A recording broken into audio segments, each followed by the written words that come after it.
Okay, here we are, Matthew Russell Lee, Inner City Press, here at the Southern District of New York Courthouse today, Wednesday, March 13th, 2024.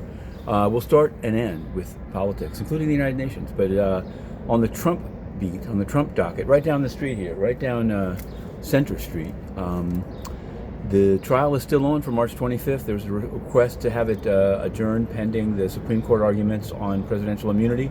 No ruling on that, and therefore a filing saying kind of a modified or not the full kahuna of advice of counsel defense for President Trump. In Delaware, there will be a status conference in the Hunter Biden case, maybe setting a trial date down there. Now, right here in ASTNY, we wrote last night that Charles McGonigal, sentenced to 50 months, and with his surrender date coming close, has requested through his counsel, former EDNY U.S. Attorney Seth Ducharme, has requested an 11-week postponement of self-surrender. No ruling yet on that by Judge Reardon, but that's in there. The trials have worn down. The Honduras trial, which I'll get to in a moment, is over. The Lamar Whitehead trial is over. There's ICOM it's a crypto fraud trial, and it's coming to a close. There'll be closing arguments today, and we will be there. On the Honduras front, we wrote a story, believe it or not, even though the trial ended Friday, because we've been hearing various things, and you can find them. Some of them are behind. Some of them are you'll see. Some of them are in the book, but there's an update to it. Narco drama.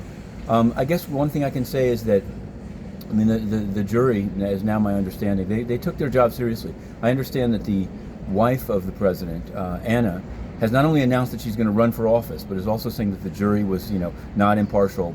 My understanding is quite different. Actually, it was a closer call. Whether they'll use that on their appeal, I don't know. Speaking of appeals, actually, yesterday there was the appeal in the Second Circuit, not far from here, of Ghislaine Maxwell on the issue of whether the Alex Acosta non-prosecution agreement with Jeffrey Epstein covered her and made the whole prosecution was wrong and she should be released from prison in Florida.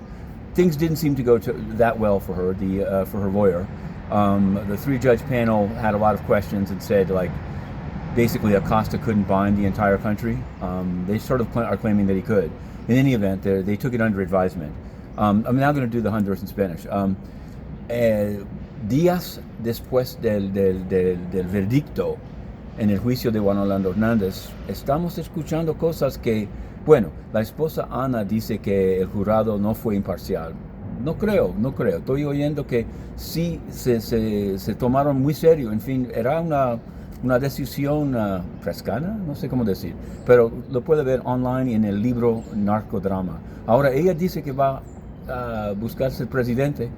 Tenemos una pregunta a Naciones Unidas: ¿cómo ayudó a Juan Orlando Hernández en su segundo turno para como legitimarlo?